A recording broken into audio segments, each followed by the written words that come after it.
Come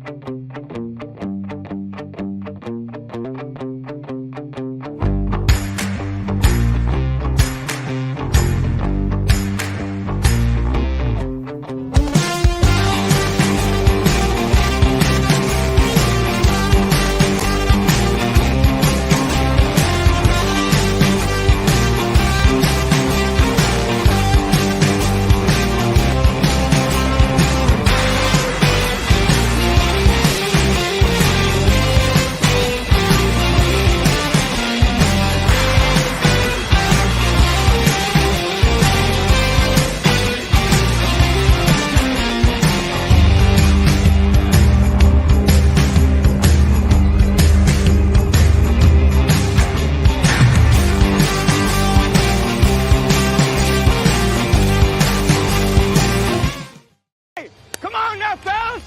We've got to answer the bell. Now let's go!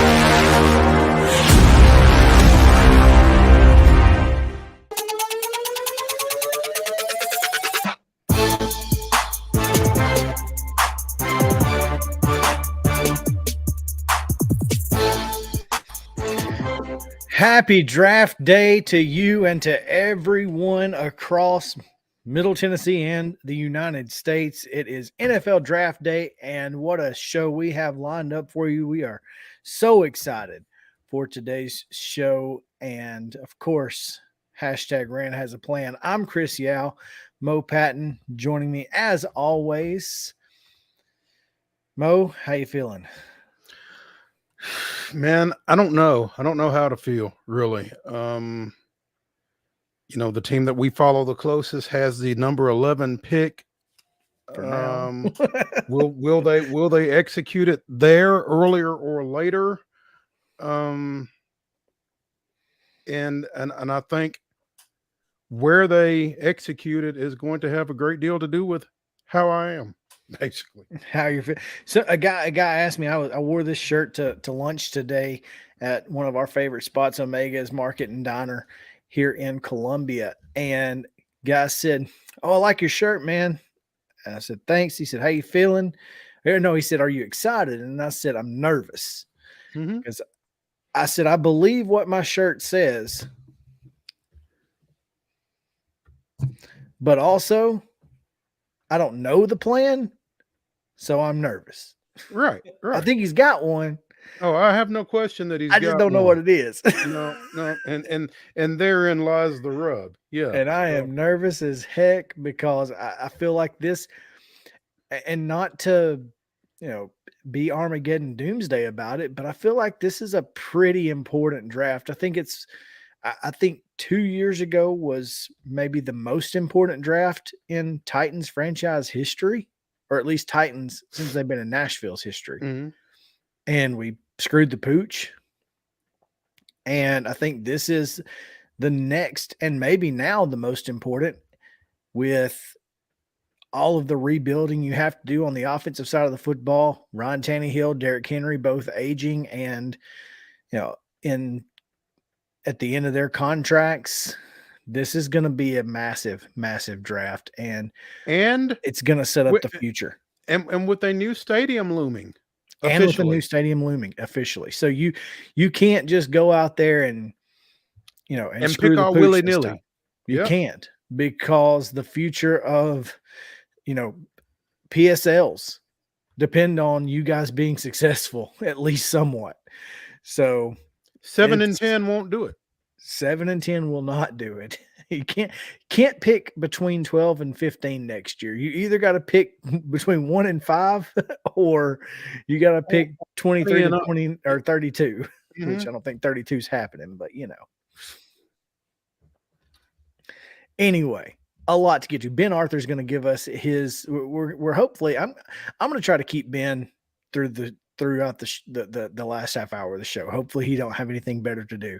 I know it's draft day and all, but if we just keep going, maybe. Yeah, maybe if we don't give him a chance to leave, then he won't. Yeah, just stand in front of the door. Yeah, no. But we'll get Ben's thoughts on the AFC South and much more. We've also got Clarksville, Montgomery County Schools Athletics Director John Miller is going to join us and talk about their flag football championships. We also have another flag football championship set for Sunday. Clarksville, Montgomery County was supposed to be tonight. It has been postponed to Monday night. So Metro's championships are also tomorrow. Tomorrow on a Friday. Okay. Yeah. That should be fun. They are playing semis and finals tomorrow. I believe at Hillsboro. I'm not entirely clear on all of the deets. So, I mean, sure would be nice to have a 6-team tournament at the end of this thing. But the top 2 teams from each? Yeah. That'd be fun. That would be fun, and it would create some excitement, and I don't think it's going to happen. Yeah. Well, maybe not this year, but maybe in the next couple of years, and we can float that idea. Mm-hmm. We can float that idea today. So we'll talk to him, and we'll also hand out some hardware as well. The Braves, after a short delay, are back in action. Are they? Are you sure? Bottom of the third, according to what I'm looking at. I'm looking at Valley Sports South, and they are showing nope, they're Braves, back in Padres and a tarp. Well, so, they were playing about 10 minutes ago, and apparently they're back in another rain delay. Yeah, so they got through the third inning. So yeah, they're into the top of the fourth, according to this graphic on the screen here. I won't show it because I don't have the express written consent of Major League Baseball, but yeah. So there you go. So we'll talk a little bit of Braves as well, but all of that and much, much more coming your way. Right now, we need to get you some scores and schedule on today's rundown. This is the rundown. High school baseball scores from Wednesday. Brentwood Academy defeated Ensworth 4-1. It was Christ Presbyterian Academy 8, Father Ryan 7. Upperman with a 6-4 win over Friendship Christian. Station Camp defeated Hendersonville 6-2. It was Harpeth 10, Hillsboro 2. East Nashville with a 10-9 win over Hume Fogg. Beach defeated Hunters Lane 6-0. It was Cane Ridge 5, Overton 4. Lipscomb Academy with a 9-8 win over Goodpasture. Gallatin defeated McGavock 4-1. Mount Juliet 12, Cookville 0. Nolensville with a 4-1 win over Independence. Oakland doubled up Siegel 4-2. Riverdale with a 3-1 win over Columbia Central. Rockvale defeated Blackman 6-2. Summertown with a 10-4 win over Lawrence County. Summit 5, Ravenwood 1. Watertown with a 2-0 shutout victory over Forest. And Columbia, oh, that's got to be Columbia Academy, I guess, with a 3-2 win over Webb School. I don't know why Columbia Central would be playing them, but that's what it said, so I couldn't. No, but Columbia Central lost to Riverdale, so I'm thinking it's Columbia Academy. Yeah. Softball action. Yes, softball action yesterday. Blackman 5-2 winners over Cascade. Dixon County 5-3 against Henry County. So I guess now we know who Henry County played yesterday, Mo. Eagleville downs Huntland 6-1. And Gallatin was a 12-2 winner over Portland. Greenbrier 4, Beach 2. Hillwood 11-9 winners over John Overton. Mount Pleasant blanks Santa Fe 15-0. Riverdale edges Oakland 5-4. Station Camp an 11-1 winner against McGavock. Summertown 5, Wayne County 3. Webb School 15-14 over Franklin Road Academy. And Hendersonville 16-5 against West Creek. On the pitch, it was Beach 6, Merrill Hyde 5. College softball action, Murray State with a 1-0 victory over Belmont. In the major leagues, it was Cincinnati defeating Texas 5-3. Milwaukee with a 6-2 win over Detroit. The Giants 7, the Cardinals 3, and the Braves with a 6-4 comeback victory over the Marlins because the Braves never lose. The Braves never lose. In minor league baseball action, it was the Sounds 5, Omaha 0. NBA playoff action, the Grizzlies backs to the wall, came off of it with a 116-99 win over the Lakers in Game 5. The Lakers now lead that series 3-2, going back to LA. And on the pitch, U.S. Open Cup action. As we said here on the show, the Nashville Soccer Club with a 1-0 win over the San Antonio Football Club to advance into the 16-team bracket. Is that what Valera said yesterday? They did, in fact, advance to the 16-team bracket. So how about that? As did Birmingham Legion. So that was a big one. They went to Chattanooga and got a win last night. So maybe they'll get a chance to see Nashville at some point. That'd be cool. They finally scored a goal at Geodis, which is, impressive in itself. Baseball action this afternoon. Yes, one. Just one. That's more than they've been scoring, so I'll take it. If you are out and about, check your local listings because it is raining. Glencliff is at Whites Creek at 4 o'clock. At 4:30, Antioch welcomes Murfreesboro Central Magnet. Christ Presbyterian is at Father Ryan at 4:30. Maplewood's at Hunters Lane also at 4:30. It's Cheatham County at Martin Luther King. Stratford at McGavick, and Mount Juliet Christian hosting Antioch at 5 tonight. Richland's at Huntland. Kenwood hosts Fort Campbell, Kentucky, and Macon County's at home against Westmoreland. Montgomery Bell Academy goes to Pope Prep. At 5:30, you can catch Hampshire at Frank Hughes or Trousdale County hosting Joe Burns. Todd County Central Kentucky is at West Creek. Zion Christian has a doubleheader scheduled against Lighthouse Christian of Antioch. 6 o'clock starts Franklin County at Beach. Blackman hosting Rockville. Mount Pleasant going to Collinwood, and Northeast is at Gallatin. Moore County's at home against Culleoka. Page welcomes Greenbrier. Oakland goes to Siegel. Springfield's at Station Camp. Tullahoma at home against Lebanon, and Watertown is at Upperman. 6:30 starts for Hopkinsville, Kentucky at Clarksville. Brentwood at Franklin. Loretto hosting Hardin County. East Robertson traveling to White House Heritage. At 7, Lebanon is at Bradley Central down in Cleveland. It's a heck of a road trip, especially midweek. Also at 7, East Hickman is at Creekwood. Dixon County goes to Montgomery Central, and TBA, Eagleville is at Cornersville. Softball action today at 4:30. Brentwood Academy is at Harpeth Hall. Lipscomb Academy hosts Christ Presbyterian Academy. 5 o'clock, Stewart County. Goodness, reading is fundamental. Stewart County at Creekwood at 5 o'clock. Also, Spring Hill at Culleoka. Joe Burns goes to East Robertson. Giles County hosting Columbia Central. Ravenwood is at Independence. Lewis County hosts Loretto. Fayetteville travels to Santa Fe. Hunters Lane is at Station Camp. Summit taking on visiting Nolansville. Hickman County goes to Zion Christian. At 5:30, Westmoreland is at Allen County, Kentucky. Page is at Marshall County. Rossview hosting Springfield. 6 o'clock starts for Antioch at Laverne. Moore County at Richland. Blackman at Rockvale.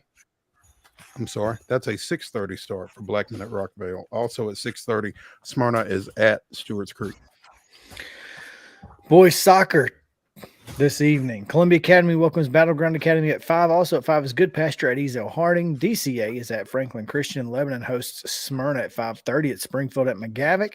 Lincoln County at Spring Hill. At 6 o'clock, Antioch hosts STEM Academy, and East Robertson's at home against Cheatham County. Summit goes to Giles County, while Macon County's at Greenbrier. Lawrence County hosting Richland. Liberty Creek at home against Clarksville Academy. At 6:15, DeKalb County's at Murfreesboro Central Magnet. They must need that extra 15 minutes to get there. You never know. Agathos Classical is at Zion Christian at 6:30. At 7, Mount Juliet at Cookville. Columbia Central at Franklin. Hendersonville hosting Station Camp. Hendersonville's at home against Maplewood and Station Camp. Good luck. Don't know how that's going to work. Station Camp is at Ravenwood. So I'm assuming Maplewood is at Hendersonville. Station Camp is at Ravenwood. Let's go with that. Shovelville's at Riverdale. Nolansville's at Siegel. And Hunters Lane is at White House. College baseball. Tennessee opens a 3-game series tonight against visiting Mississippi State. That game begins at 6 o'clock and can be seen on the SEC network. In Major League Baseball, as we told you, the Braves and the Marlins are in a rain delay. Looks like they are in the top of the 4th and scoreless right now. When it resumes, it will be on Bally Sports South. Also at 2:45, speaking of needing 15 minutes to get there, St. Louis continues its series at San Francisco. And in minor league ball, The Omaha Storm Chasers continue their series at First Horizon Park against the Nashville Sounds. That's a 6:05 start, weather permitting, and that is your rundown.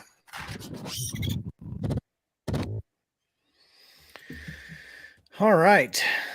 Top story today, Mo. The transfer portal has gotten a little crazy as, well, one school has added enough to make an entire team. A two-deep roster, basically, or depth chart. 51 players from Colorado have entered the transfer portal, many of them at the direction of Coach Prime. Well, allegedly.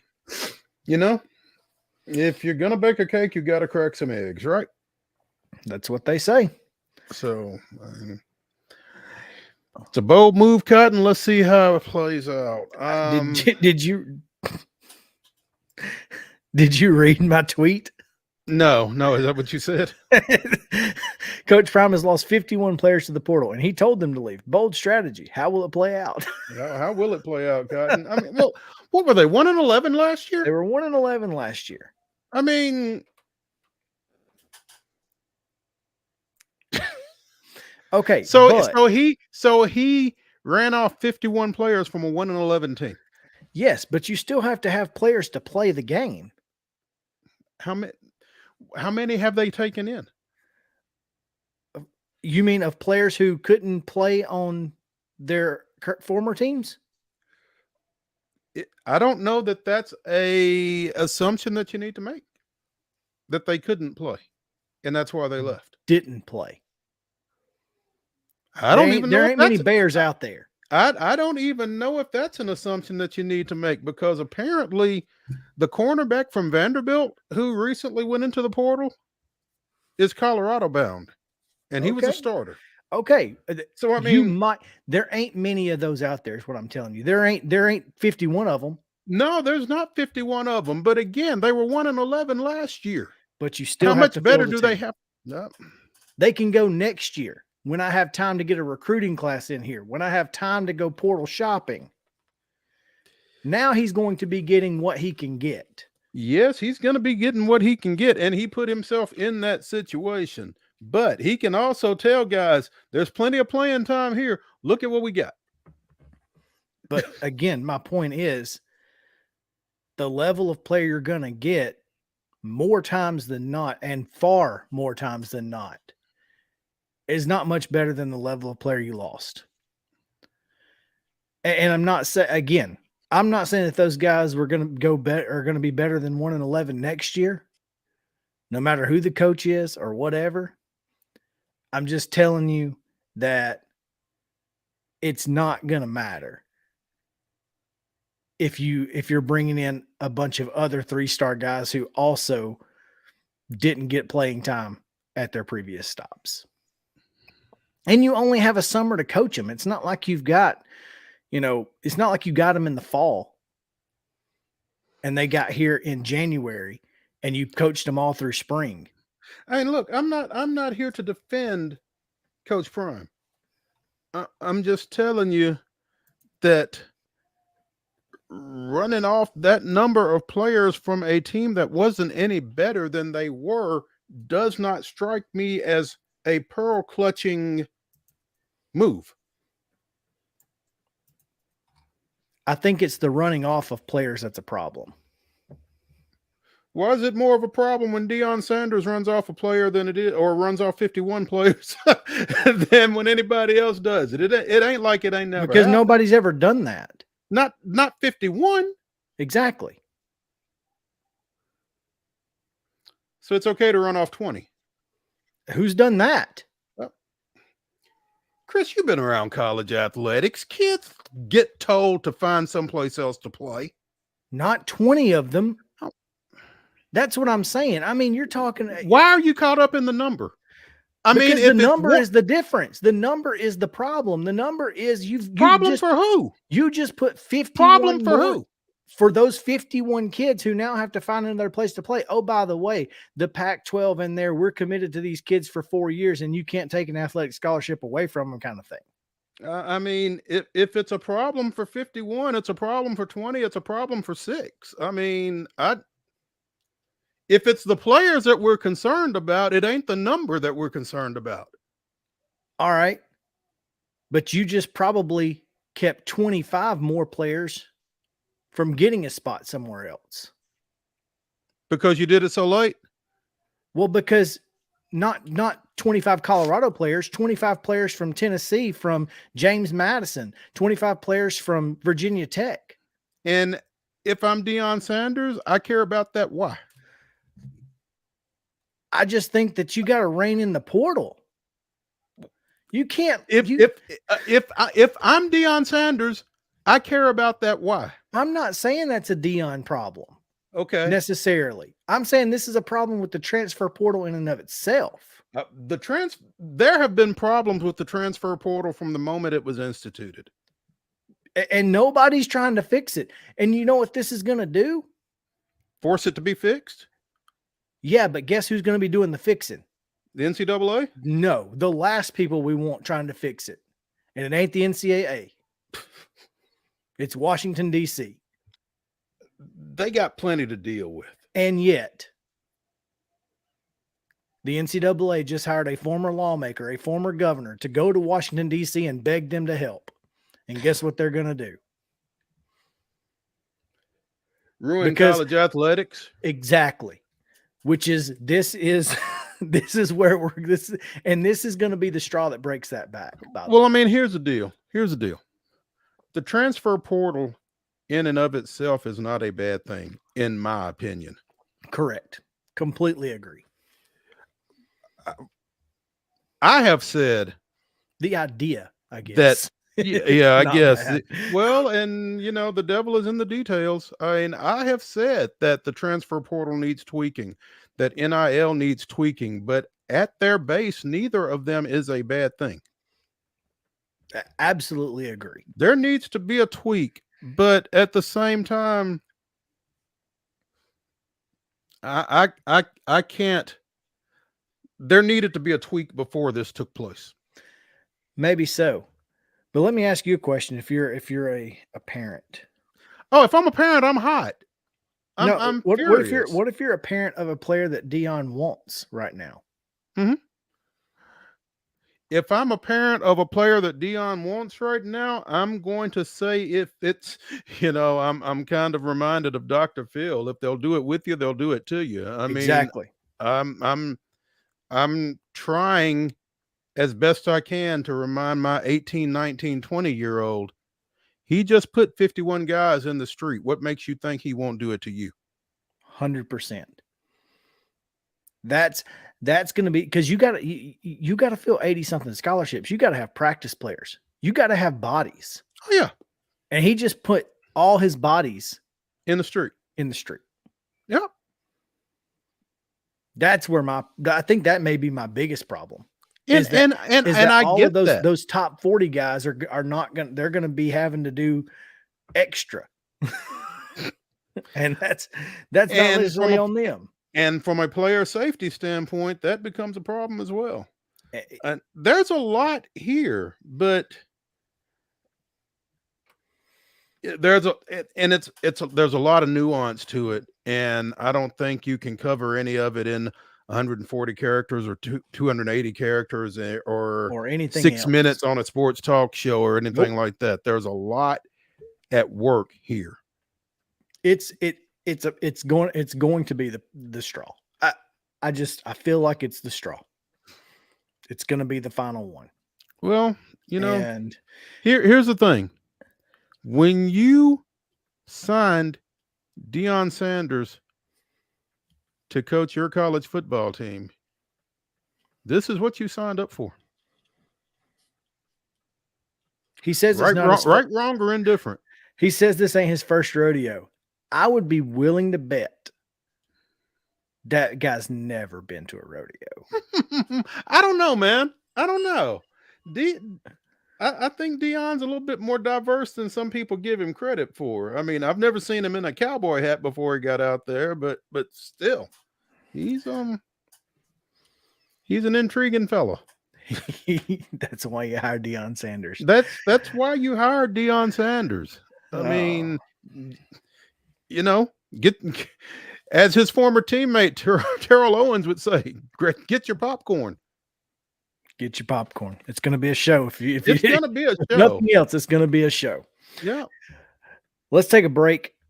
John Miller's waiting, so we'll get to Coach's Corner on the other side of Main Street Sports Today, presented by Mid-Tennessee Bone and Joint. You guys stick around. We'll be back to the Lee Company studio in just a moment.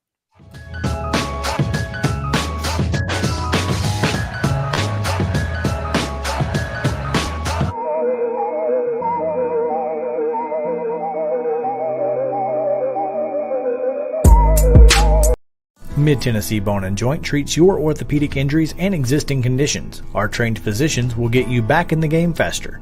Contact us at 931-381-2663 or www.mtbj.net.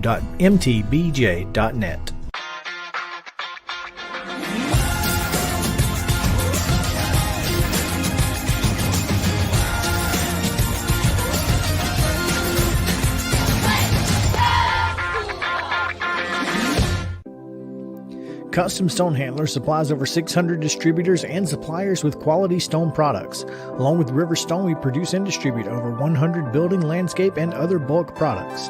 Our goal is to provide quality products, service, and partnerships to ensure our customers' success. We firmly believe that the measure of any person or company is how they treat other people and customers. Give them a call at 931-490-4990 or visit CustomStonehandlers.com. With Lee Company technology, the best handymen are hands-off. Lee Company techs have been using visual findings and other smart technology tools for years to add transparency and virtually take customers along. You see what we see, whether we're in a crawl space or on a roof. With Lee Company, technology helps us help you, no matter what's happening in the world or at your house. You can't see the sights without the sounds. From the crack of the bat to the roar of the crowd and everything in between, discover what Hit City has to offer. Spend your nights cheering on the Nashville Sounds at First Horizon Park with giveaways, fireworks shows, theme weekends, and more. Single game tickets are on sale now. Visit NashvilleSounds.com to claim your seat today. Attention Tennessee homeowners, we want to buy your house. Hi, we are Real Property Solutions, a local real estate investing group. We pay cash for all types of property, so you walk away with more money in your pocket because we eliminate any fees, closing costs, and commissions. Now the best part, we can buy your house as is, meaning you don't have to do a thing to your property. You get to take what you want, leave what you don't, and don't even worry about cleaning. We close on your timeline, whether that's 7 days or 70 days. Interested in selling? Just give us a call and we'll come out to your property and quote you a cash offer within 24 hours. Please call 615-527-8750. That's 615-527-8750. Mid-Tennessee Bone and Joint has been the official sports medicine provider for Murray County Schools for more than 40 years. We specialize in orthopedic service, and our Ortho Quick Walk-In Clinic lets you bypass the ER. Visit us online at www.mtbj.net.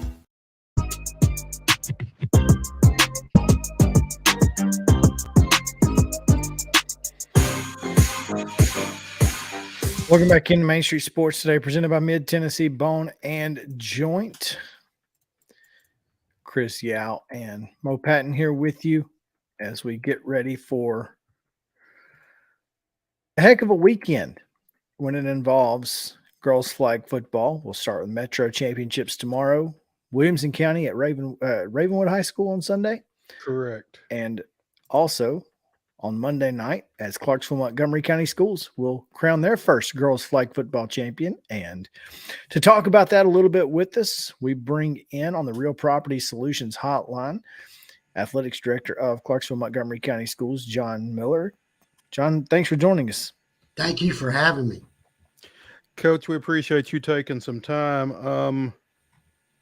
West Creek and Montgomery Central will play in the championship game that has been moved from today to Monday. I presume that's weather related, that move? It is. Yes, sir. Yeah, it's weather related. We just decided, based on just on caution and the fact that we're not under any real time constraints to get this game completed, because there's no advancement yet, because it's not a TWSA sport yet. I think it will be soon, but it's just our championship game is all we have left. And so just out of caution and the fact that felt like it would be a better experience without the rain, to play it and to honor the kids that were selected all county and all tournament, it'd be better to do it Monday night when the weather looks a lot better. And you'll be doing it at Austin P, is that correct? Yes, sir. At Austin P State University, we worked with them, got it worked out to host the championship game there. I thought it would, it'd provide a great atmosphere for the girls to get to play on the field there at Forterra Stadium at Austin P. That'll be a nice treat. And I heard you say, y'all are honoring all county players and that kind of thing. So you're really making a big deal of the championship game and the championship experience. That sounds really cool. Yeah, it's been I think it's been an awesome experience for the girls and for everybody involved. It's been exciting to watch. I've loved watching the games, having coached high school football for 16 years. I was excited to see how this game would be and develop. And I've really enjoyed going out and watching the games. And I think the girls they've learned a lot. They progressed. All the teams got better as the season went, and I think they had a lot of fun playing. So it's going to be a good night Monday, just to culminate everything and to honor all those all the girls. Relative to what you expected coming into your first year, Coach, what have you seen in terms of the game? The quality of the game, how it's been received, that kind of thing. It's gone, Maurice. It's gone really well. We've had good fan support. At all the games that I attended, there was a good crowd there to watch. We had very good participation at all the schools. Some schools had over 30 girls playing, and we had JV games after the varsity games on most of the nights. So all the girls got an opportunity to get that game experience, and it's been well received within the school and within the community. So I'm glad that the Titans reached out to us. Josh Corey with the Titans, I'm glad he reached out to me last summer, and that our schools were receptive to the idea, because it's another thing on our plate, but it's another opportunity for our students to get to participate in something. So I think it's been a tremendous success. John Miller, Athletics Director at Clarksville Montgomery County Schools, with us here on Coach's Corner, presented by From the Heart Cafe out in Chapel Hill. Don't forget to go see Renee Hart and the fine folks at From the Heart Cafe. She's got you covered for breakfast, lunch, dinner, great sandwiches, or catering. You can also order online. Coach, this is quickly becoming a staple here in Middle Tennessee, and you mentioned that you think that soon the TWSAA will take notice, and we talked with Josh Corey about that, and he feels the same way. You clearly have gotten a lot of buy-in from your school's kids and coaches. Was it a hard sell, or were they all in? When I first met with my high school ADs, I was thinking it might be a hard sell just from the simple fact, it's another thing added to their plate. It's another event that we have to hold on our stadium fields here in Montgomery County. And we already play, high school football there, both varsity and JV, and girls and boys soccer play on our stadium field. So it already gets taxed, quite a bit. So another event, another thing in the spring, when the spring is already pretty heavy with the number of sports that we have. And our athletic directors are assistant principals first. So they carry the duty of being educational leaders first. And the athletic director is just a role that they fill. So I was thinking it might be a hard sell, but I'm going to tell you, after I met with them, they were all ready to sign on. They were all ready to go because they're all about kids, and giving them opportunities. And they felt like this was a good one. So it was a pretty easy sell. Coach, you talk about spring and the toll that it takes on the fields and that kind of thing, and on the personnel. I would also imagine that athletes are being shared among spring sports teams. How is that working out? How has that worked out? It's worked out really well. We have girls that run track that are playing on the girls' flag. I think we've got some softball players that are playing. And because the girls' flag schedule was not, we only played the 7 regular season games and then had our little tournament. And so wasn't a lot of games, and we limited the number of practices that they could have just to try to control the time constraints so that we could have girls that were in other sports participate. And we saw that at most all of the schools. We had girls that were playing other sports and also getting to play girls flag. And then we had a lot of girls that haven't participated in any sports that came out and played girls flag. So I think it was very good from that standpoint, is that it was an opportunity for some other female athletes that haven't played anything else for them to play this sport. So it's good in all those aspects. John Miller, Athletics Director for Clarksville Montgomery County School System, joining us here on the Real Property Solutions Hotline and on Coach's Corner, presented by From the Heart Cafe over in Chapel Hill.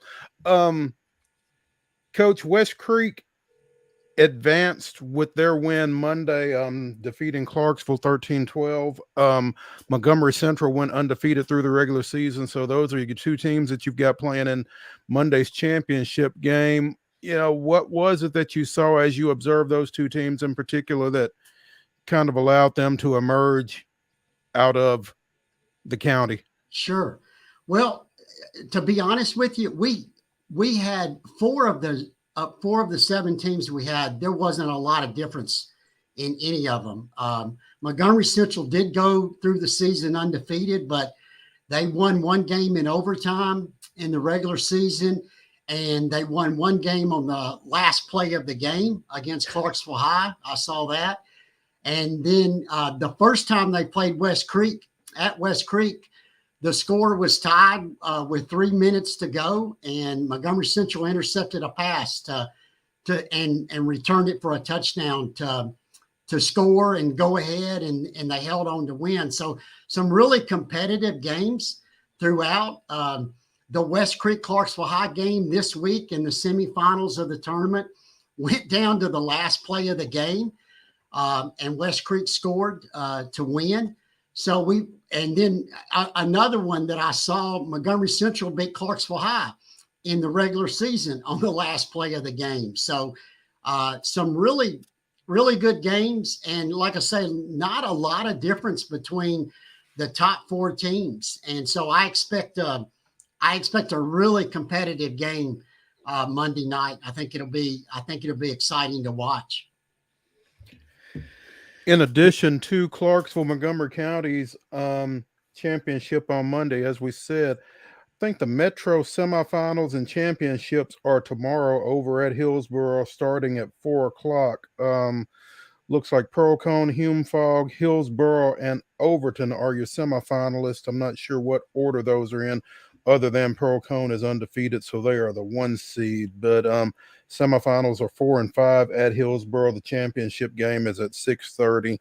And as we mentioned, Williamson County, in their second year of girls flag football, will have their tournament Sunday out at Ravenwood beginning at 1 o'clock, I believe. So this thing is starting to wind down. Coach, do you see things advancing to where you'll get a chance to play outside of your county here at some point? Or what are you hearing as far as feedback from the TSSAA, from Josh Corey and the Titans, that type thing?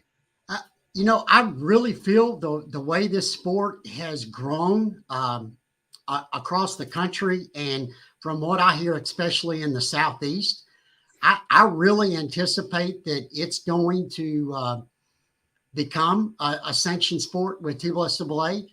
I'm not sure when that will happen. It's not, of course, not going to happen next school year, but maybe the following year, maybe 24, 25, we might see it. And I hope so, because I think that it'll be well received across the state. And I'll probably look for the Titans maybe to try to grow it even more next year. And maybe next year, even though it won't be part of the state association, maybe we can, the counties that are playing, maybe we can get together and have some postseason tournament with our teams. That would be nice. I think that would be really cool. And Coach, as I think about it, not this past wrestling season, but the year before, Rossview was the first girls wrestling team to win a state duals championship in the country. I mean, you have to feel pretty good about what's going on in your school system as it relates to female athletics and female athletes. I do. Like you said, girls wrestling in this community has been really strong the last 5-6 years. And before the dual state championships that TSSAA started last year, we had the last, I believe, 4 or 5 state champions in the individual state tournament in terms of total points, the team total points. Northwest won it at least 1 year. Rossview won it a couple of years, and Clarksville High won it. So we developed a pretty good reputation there in girls wrestling. And we've seen it in other sports as well. We've had girls basketball teams advance to the state tournament the last 3 years. And softball last year, Clarksville High made it to the state championship game and ended up being the runner-up. But we've had a lot of success. So I really look forward to us competing against other counties and other parts of the state in girls flag. Coach, we appreciate you for what you guys have done for growing the game of girls flag football. We think it's going to be big. We think it's a lot of fun to watch, and we're excited about the potential that it has, and you guys stepping in year number 2 here in Tennessee to be a part of it. Good job. Great season. And I think that you guys are going to continue to make this a massive success. So, and we appreciate you taking some time with us today on Coach's Corner and for telling everybody else around here what to expect and what's going on. And we hopefully we'll talk to you again soon. Well, I appreciate you having me on, and I appreciate you building the sport up, because I think it's a really neat sport. Really like it, and I think we're going to see good things with it going forward. Thanks, Coach. Thank you. John Miller on the Real Property Solutions Hotline. 615-527-8750 is the number. They'll buy your house as is.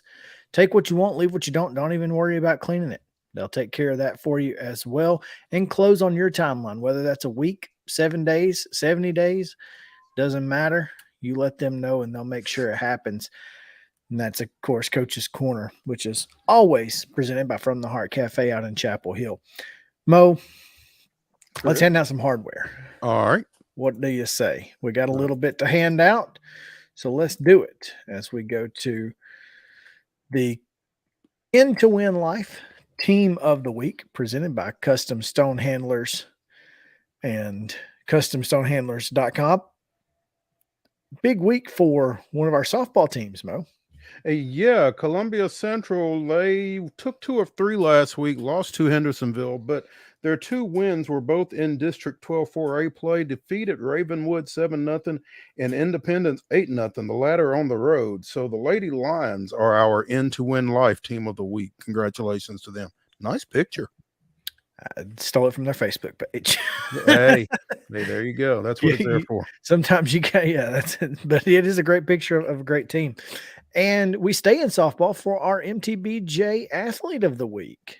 Yeah, Marley McWilliams, sophomore from Zion Christian, threw a 5-inning perfect game against Hickman County last week, striking out 6 in a 15-0 victory over the Lady Bulldogs. So congratulations to Marley McWilliams of Zion Christian, our Mid-Tennessee Bone and Joint Athlete of the Week. We now take a break and come back with a little baseball. So stick around. We'll also talk a little bit about the Grizzlies who forced game 6 last night. So that and more right after this on Main Street Sports Today, presented by Mid-Tennessee Bone and Joint. Stick around.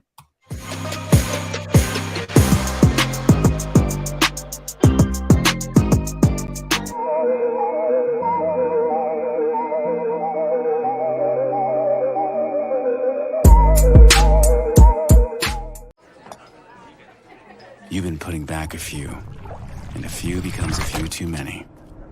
For a moment, you think about calling for a ride. Nah, you live nearby. What's the worst that can happen?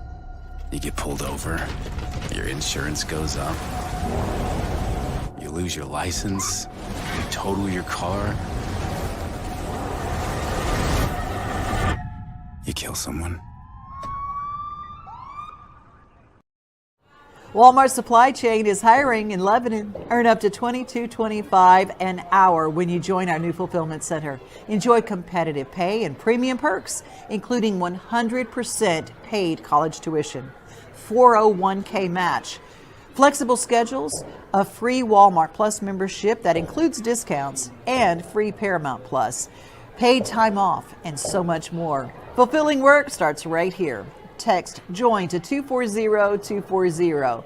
That's JOIN 240-240 to apply now.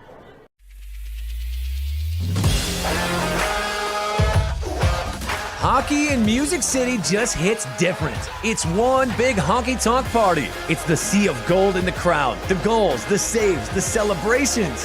It's an experience like no other. Experience Predators hockey all season long.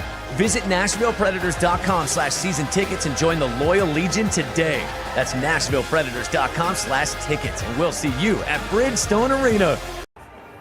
There is nothing better than drinking an ice-cold beverage while taking in a Nashville Sounds baseball game. Hi, I'm Stephanie Miller with Mornings on Main Street. The Nashville Sounds and Main Street Media Television have teamed up to promote Sunday Family Fun Day here at First Horizon Park each Sunday home game. Just go to your favorite Main Street Media website and click on Sounds Main Street Media Day banner to register to win free tickets. And then we'll see you here at the ballpark.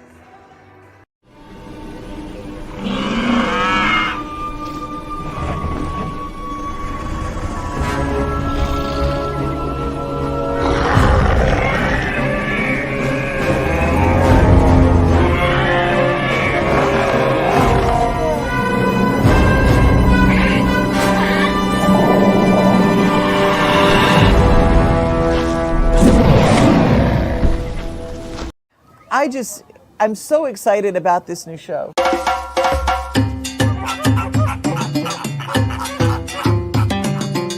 Dino Trek is back again this year. It's bigger than we've ever had it before. When they're about 5 months old, we'll start to see them sticking their head out of the pouch, or you might see a foot come out or a tail. It's like an Airbnb for Joey's.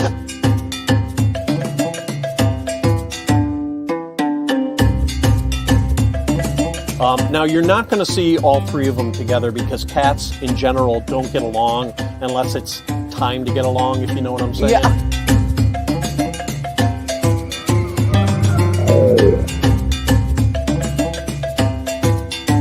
Lions and tigers and bears. Oh, yeah. my. Well, we're 2/3 of the way there.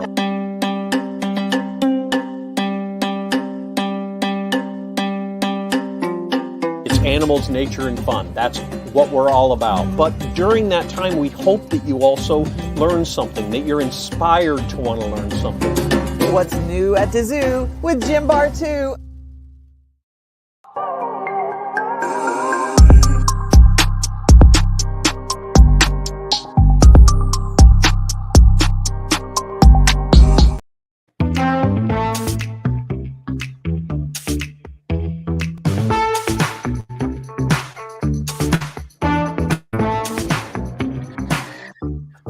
Welcome back in Main Street Sports Day, presented by Mid-Tennessee Bone and Joint. We are in the Lee Company studio. Mo, for some reason, I don't know how I've missed it this entire time, but today was the first day that I caught that cats don't get along unless it's time to get along. To get along? I don't know how I've missed that to this point. I don't know how you missed it either.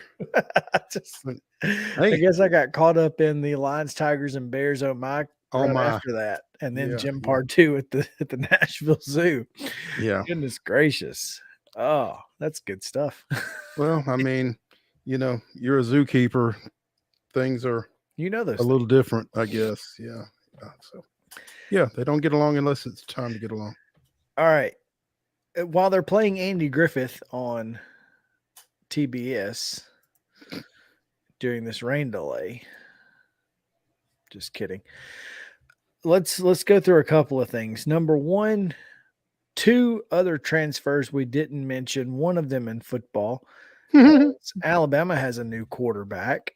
Another quarterback. Yeah. Another one. Another one. Yeah. And from what I understand, this is an interesting transfer because while he may have the ability to compete, I don't think that like he's not transferring into Alabama to be the guy. That is the impression that I'm getting from Twitter. Now, I don't know because I don't know the kid. I've never seen him play. I've never seen him play because I've never seen his team play, but it sounds as if he was displaced by a transfer. And so either it's the domino effect or it's something rolling downhill. I'm not sure which, but yeah. Tyler Buckner from Notre Dame. Of Notre Dame. We'll be following his former OC. Yeah. His new OC. And I mean, I don't know if that's the key to the move. I don't know. But again, I mean, Sam Hartman transferred into Notre Dame from Wake Forest and is the prohibitive starter for the Irish this fall. So Buckner's on the move.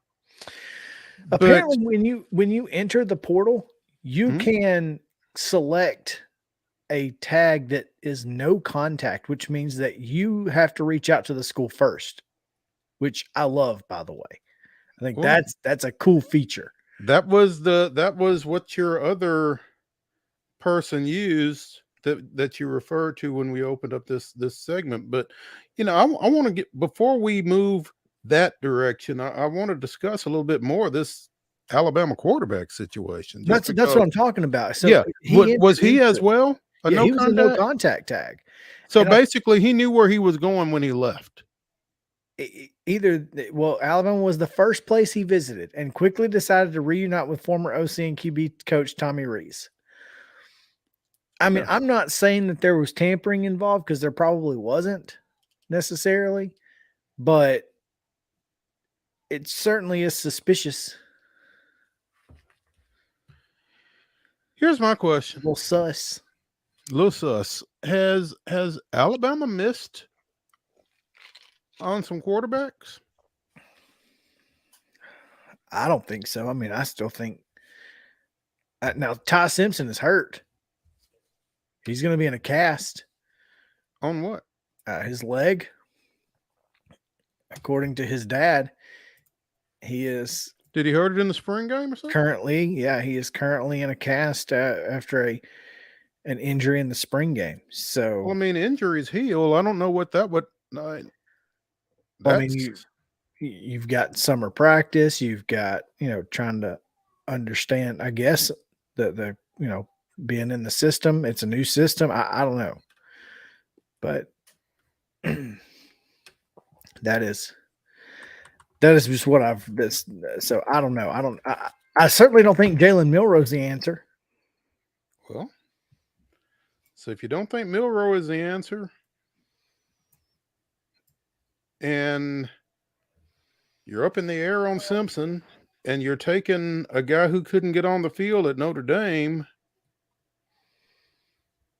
and I just think if I were an Alabama fan, I would be a little concerned about the quarterback situation. Georgia fan Eric Taylor on Twitter.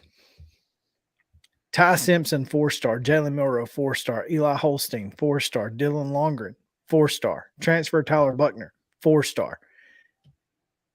Is there an issue with Alabama quarterback development? Not necessarily missing on quarterbacks. It's kind of hard to miss on 4-stars. And now they ain't missed on 4 at this point. I mean, yeah, Simpson, Milroe, Holstein, and Longren. Okay. Yeah. All right. I mean, I don't know. I've not seen the Holstein and Longren play. Right. My point being that if they were good enough, they'd be playing though. They'd be in the conversation with Milroe and Simpson. Right. So I don't know. I mean, where are we at here? I think it's going to be interesting. I think that's the biggest key here. Is it's going to be interesting to see, and it's going to be in a way that Alabama hasn't been interested in a while, and especially with LSU and what they're doing, and if Texas A&M, if what happened last year was just a aberration, I mean, the SEC West is up for grabs. Wide open. Wide open. Yeah. So, SEC West women's basketball, Mo. Haley Von Lith going to the national champs. Speaking of no contact, when she left Louisville, that was what she did. Okay, that's interesting. Yeah. So I don't know if this is where she was headed all along or what the situation was. I mean, once she went into the transfer portal, things got really silent for her. And then all of a sudden, she pops out of the portal in Baton Rouge. And I guess she saw what happened with Angel Reese transferring from Maryland to LSU and thought, hey. Yeah. And that LSU gymnast has a $3.5 million NIL evaluation, and she's like number 4 on the team. So I'm telling you, man, LSU's the spot, by the way. And we've talked about this in football recruiting. There's no competition. The entire state. You are it. The entire state. The entire state. They want you representing their brand. They want you representing, because LSU is it. And which is ridiculous considering that Tulane went to a BCS bowl this year, or whatever it's called. An NY6, yeah, New Year's 6 bowl. So hey, there's that. Yeah, interesting. Braves got another win last night. Had to come back to get it. They are the tarp has been pulled, by the way. There's a 3:05 expected start time. Yeah, so that is what I read on the tweeters from the Braves official account. That's what I'm reading on the screen. So yeah, well, there you go. It's official, but the they'll be looking to close out that 4-game set today. They recently closed out their home run celebration with the big hat, thanks to New Era being a bunch of no fun people. Is that what you're going to call them? That's what we're calling them today. Look, we weren't really big fans of the big hat, but I mean, speak for yourself. I thought the big hat was fantastic. I mean, I thought it was funny, but like it was kind of, I mean, I don't know.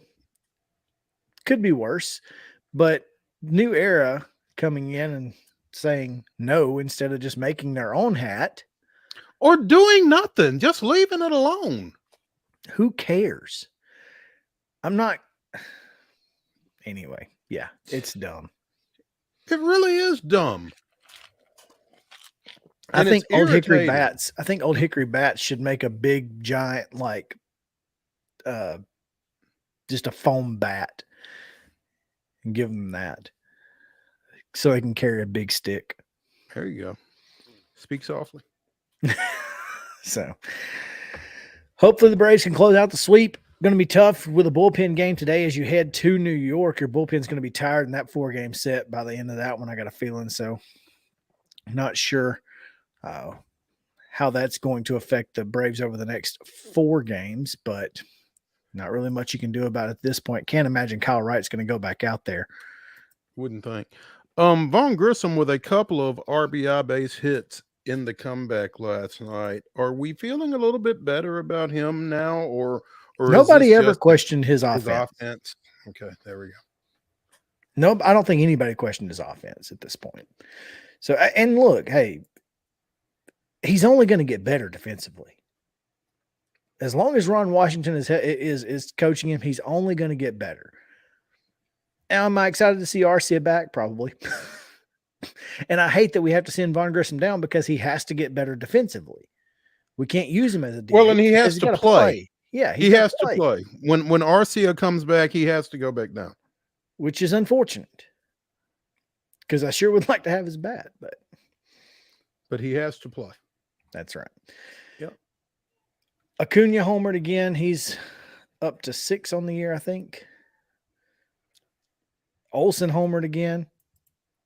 He's killing it. So we were going to talk about the all-month MLB team, but we can push that to tomorrow because Ben Arthur is standing by. We don't want to make him wait. We don't want to make him wait because it is draft day. So let's get to it and talk a little NFL draft with Ben Arthur of Fox Sports on Main Street Sports Today, presented by Mid-Tennessee Bone and Joint, right after this.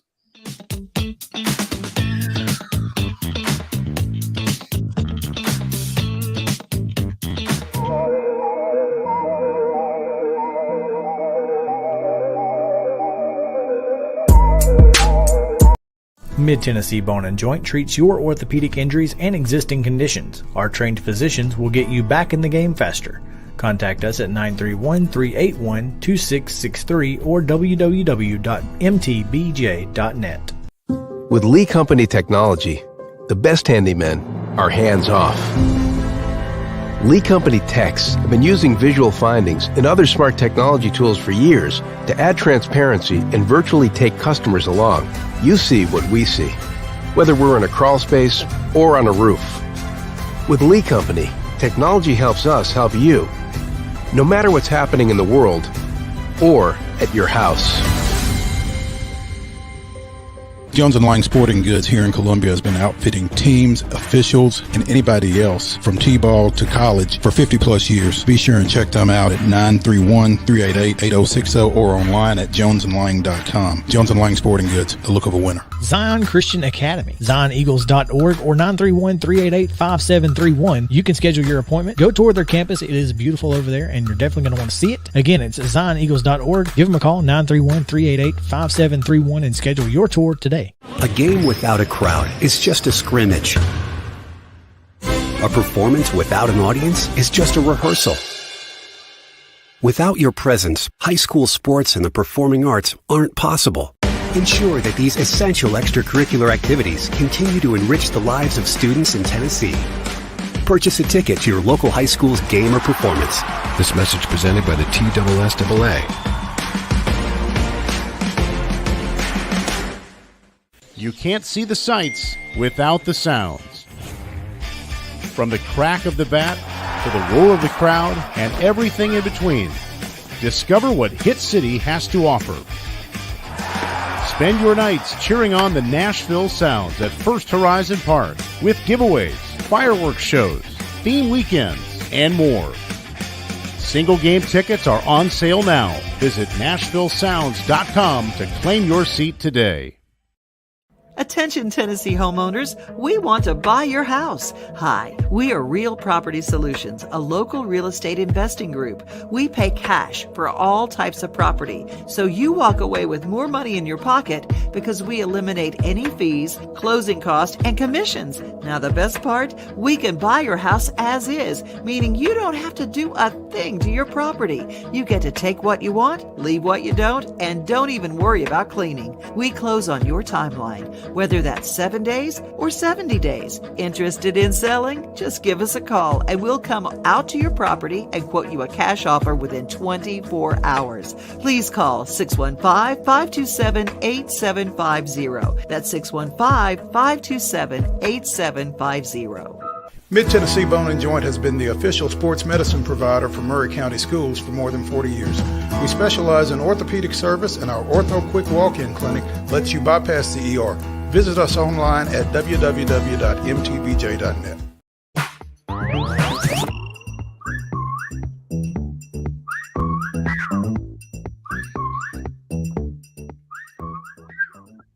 I can't do that whistle.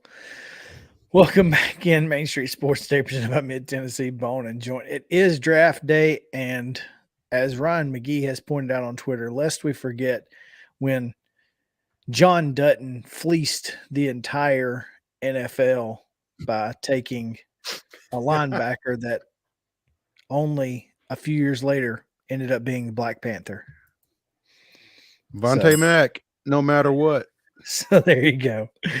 Oh, man. Looking forward to some drama tonight. He got all his picks back. You got all and David Putney. So that's all I'm saying. Oh man, looking forward to tonight. Hopefully there's some drama. I'm sure there will be. And the Carolina Panthers will take 9 minutes and 32 seconds for a pick that they've known exactly what they're going to do with for the last month and a half. Are you sure?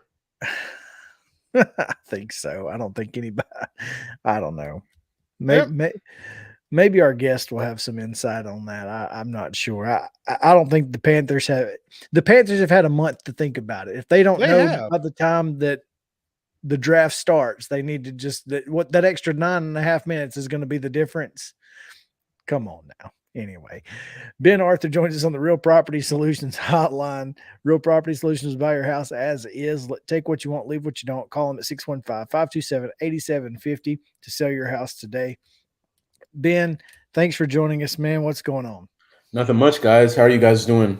Doing well, thanks, man. I don't know how much insight you have across the National Football League as we head into round one tonight, but I mean, again, Carolina's on the clock.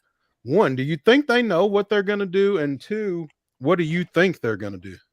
Yeah, the Panthers 100% know what they're going to do. I heard, I think Chris say that they've probably known for a month and a half. I wouldn't say that, but probably for the last week or two, I imagine that they've known. I mean, the reports say Bryce Young, I don't have ears or sources inside that building, so I don't know for sure, but I mean, I wouldn't say I'm alone in that thinking that Bryce Young is the top quarterback in this class, and just in terms of his ability to process and extend plays and all those kind of intangibles you look for in elite quarterbacks, especially in today's game.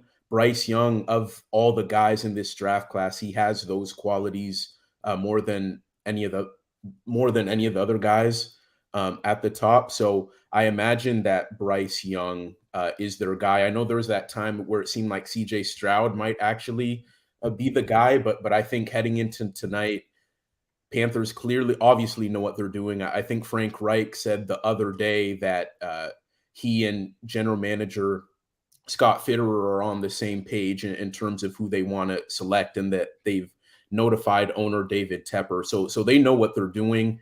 That they might kind of use up all that clock time that they have just for the suspense of it. But I'm pretty confident that their pick is going to be Bryce Young.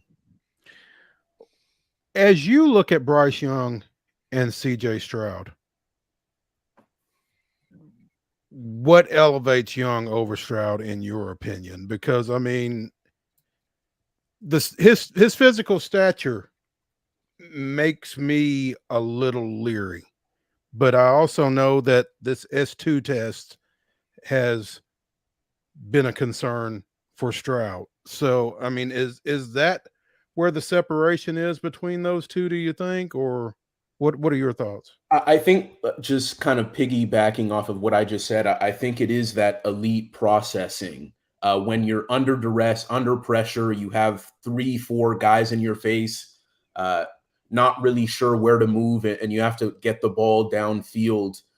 Of all the quarterbacks in this class, I think Bryce Young does that creativity element, that being elusive to find that kind of the nooks and crannies in the pocket to get that inch of space to be able to get the ball off. I think Bryce Young does that better than any quarterback in this class. I think CJ Stroud obviously has the more ideal size. I think he's probably the most accurate passer. Although I'd say maybe Anthony Richardson or Will Levis have maybe the strongest arm, but I think with CJ, you get a guy who's extremely accurate. He's probably the best pure pocket passer in this class. And then we saw the big numbers he put up at Ohio State. And I know a lot of people have made a big deal out of S2, and I think we've seen that's in terms of cognitive ability. I think that's been a test that over I think the last 7 years that folks have used that, it's been a good indicator. Brock Purdy reportedly did really well on that test coming out of the draft last year. But I think it's important to remember, like a test, I don't know exactly the format, this S2 test. I'm not sure the exact form of it, but I think relying on one test to determine, oh, this guy is going to be great, or, oh, this guy is going to be a bust, I think we should pump the brakes on that. I think with the quarterback, it's such an unexact science. If it was that simple, every team in the NFL would have a franchise guy. So I think there are so many variables, and not every team uses S2. So I think we have to keep that in mind. But in terms of Bryce and CJ, like I said, I think in terms of being an elite processor, I think Bryce has that advantage. But in terms of being a pure pocket passer and the best accurate, maybe rhythm passer, I would kind of give that edge to CJ Stroud. It's interesting. And you mentioned 4 quarterbacks in that situation. Are all 4 of those quarterbacks going to go in the first round, and are there more? I believe all 4 will go in the first round. I think as many as 5 could go in the first round. When you talk about Tennessee's Hendon Hooker, I think he could go in second round. I know some people who've even had him like in terms of his grade being more of a third round grade. But I do think he's maybe more of a second round talent. But you think about the premium of the quarterback position, and I know he's older. He's going to be turning 26 the upcoming season. He's coming off the torn ACL and all that, and those are concerns. But I think you look at the value at that position and what he did at Tennessee in terms of being the leader of that high-powered offense, and what he did against Alabama in particular. I would not be so surprised to see him go in the first round, as well as Anthony Richardson, Will Levis, Bryce Young, and CJ Stroud. I've seen Hendon Hooker go like somewhere in the teens. maybe a Minnesota, Washington. I think back half of the first round in terms of New Orleans, where he could sit behind Derek Carr. But honestly, I've seen guys have him in the top 10. I've seen more than one person have Hendon Hooker going number 5 to the Seahawks. Now, I don't think that's going to happen, but I do think that there will be 5 quarterbacks going in the first round this year. Ben Arthur of Fox Sports joining us on the Real Property Solutions hotline here on Main Street Sports Today, presented by Mid-Tennessee Bone and Joint. Really speaks to just how bad the AFC South is, Ben, when you consider that 3 of their teams will be picking in the top 11, or 3 of them are slated to pick in the top 11 as we head into tonight's first round. And quite possibly all 3 could go quarterback, or will go quarterback, I guess.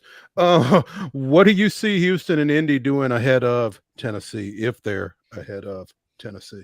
Yeah, I think both Houston and Indy go quarterback.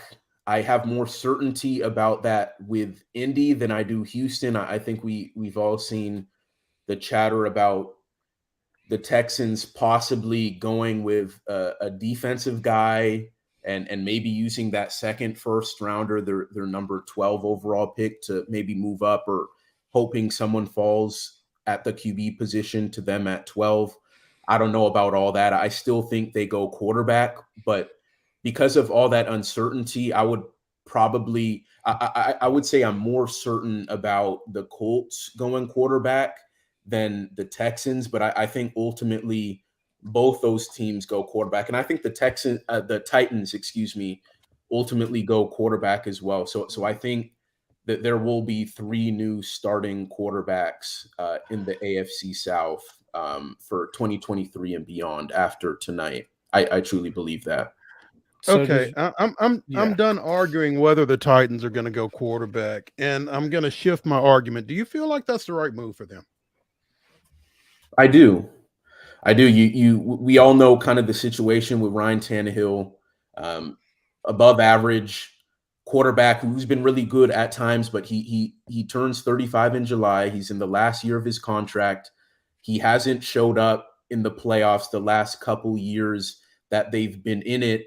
And you look at what the AFC is becoming in terms of elite quarterback play. You need an elite franchise quarterback to compete at the highest levels in this conference. I mean, Joe Burrow, Patrick Mahomes, Josh Allen, Lamar Jackson, Trevor Lawrence in the Titans' own division in the AFC South. I think if you're the Titans, you really need to think hard and long about taking a swing at a guy you think could be a long-term franchise quarterback. And I think now, with everything I just said with Ryan Tannehill's situation, and with the Titans having the highest pick that they've had in 6 years, there is no better chance to get that guy than now.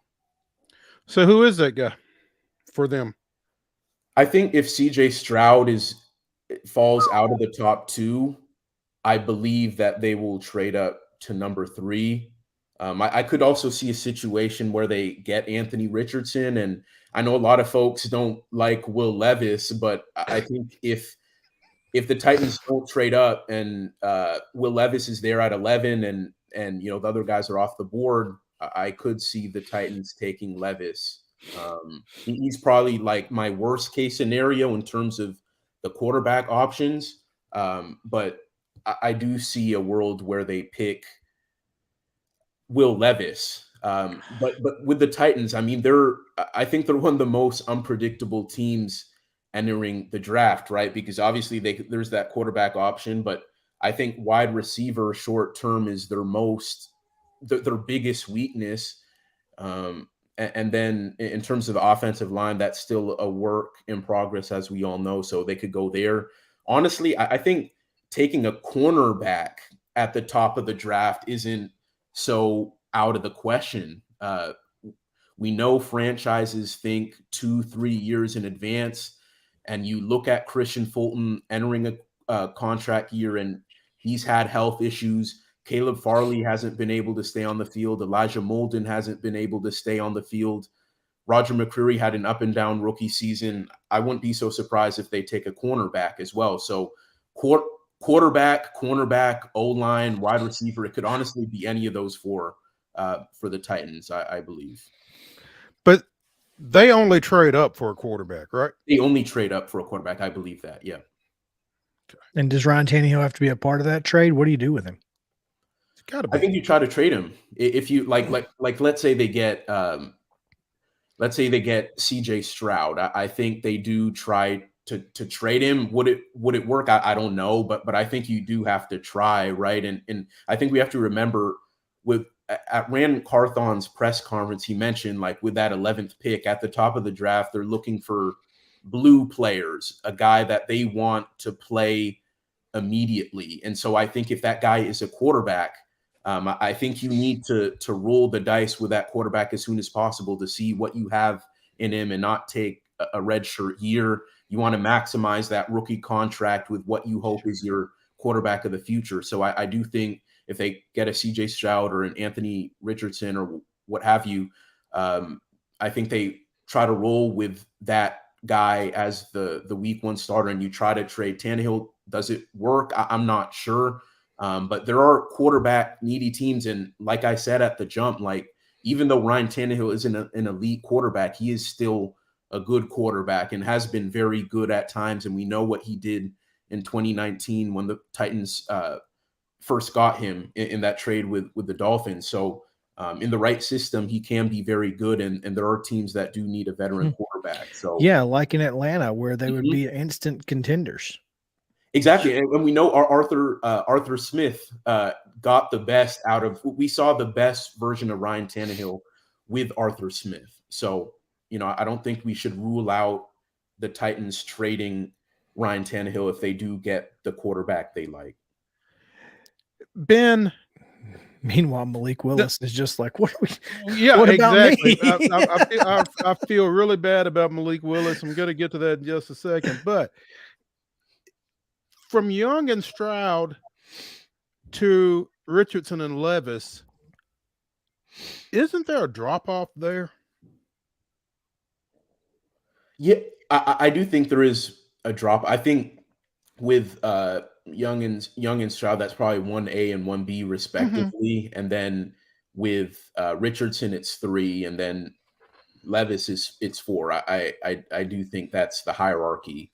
Now, let me ask you this at the risk of it. I'm sorry I interrupted you, but I want to get this in. Why is Levis ahead of Hooker other than age? Well, I think with Levis, he's run a pro-style offense. I think he has that NFL-ready frame. He has maybe the strongest arm in the draft.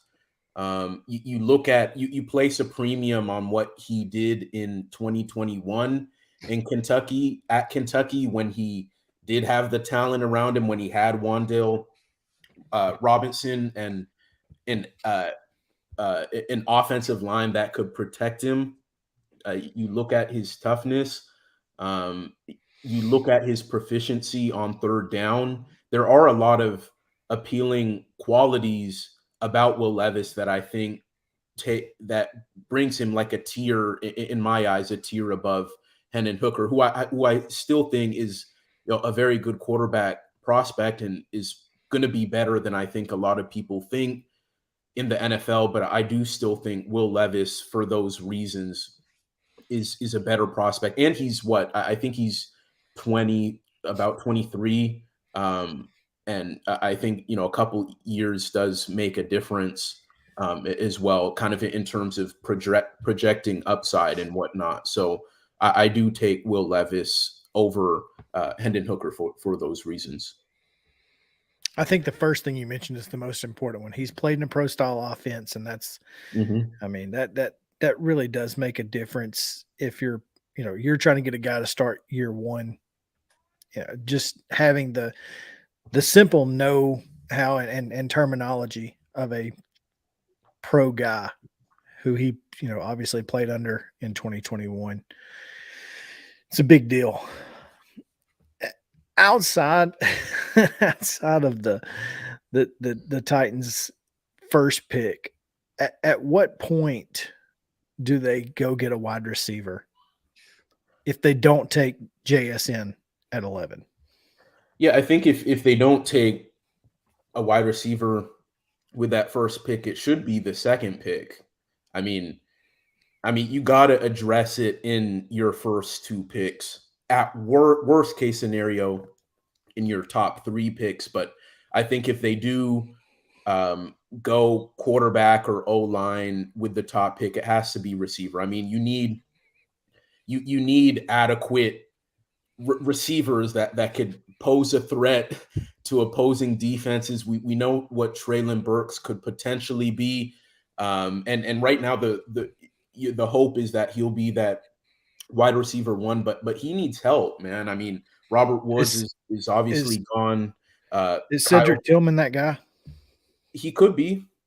He could be. I also like Jalen Hyatt. There are a lot of wide receivers I like. Honestly, I think Zay Flowers is my favorite receiver in this class from Boston College. He's so twitchy and shifty. He's the kind of playmaker I think that can, he's a versatile guy. I mean, even though he's only 5'9", 5'10", you could play him inside or out. He can run the full route tree.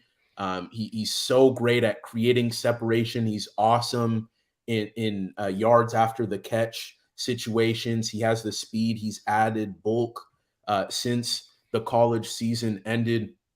I think he's the perfect kind of dynamic playmaker that you could pair alongside Treylon Burks and also Chika Okonkwo at the tight end position. It feels like, Ben, that this is a receiver deep draft. Yeah. I'll agree with that. I would say that. And actually, Rand Carthon said that as well during his pre-draft press conference on Monday. I think really you could there's value all over the draft, from guys projected to go in the first round to day three. I think there's some quality guys. I don't think the Titans should wait to day three to take a guy because of their situation, but I do think there is quality up and down, and I wouldn't be surprised to see them take two receivers, maybe one in that first two picks with one of their top two picks, and then maybe one in the middle rounds or like 5th, 6th range. They could certainly use it. I'd give anything to see Charlie Jones, even though he's not the kind of guy or the kind of receiver that the Titans really need. That dude catches everything. He's not afraid of anybody. And if you go back and watch any Purdue football from last year, that dude was all over the place. I love me some Charlie Jones out of Purdue. So, whatever. But, Ben, we don't have a whole lot of time left, and it is getting close to time for us to go to work, I guess. But give us some overall thoughts about how you thought this offseason went and what you feel like the AFC South is going to look like at the end of the night. Will it be better or will it be worse? Yeah, I do think the AFC South will be better in 2023. I think at the macro level, particularly, after this draft, we're going to say that the AFC South has the potential to be like a powerhouse division maybe in 3-4 years, assuming those three teams we've talked about, Houston, Indy, Tennessee, get the quarterbacks that they want, get quarterbacks of the future. And then we know Trevor Lawrence is in Jacksonville. I think the future of the division could look very bright. I think with Jacksonville, we haven't really seen them make a whole lot of moves. They've lost a couple guys, but their whole mantra has been continuity and build through the draft. And they obviously have Calvin Ridley entering the picture. So I think they're going to be better. They're still the head honcho in this division in my mind. And then I think with everything Houston, Indy, and Tennessee have done, it seems, or at least more so with Houston and Indy, I think it's very clear that they're going to get a quarterback. And then I think Tennessee could get a quarterback as well. And I think in 2025, 2026, we could potentially be saying, wow, the AFC South is a juggernaut.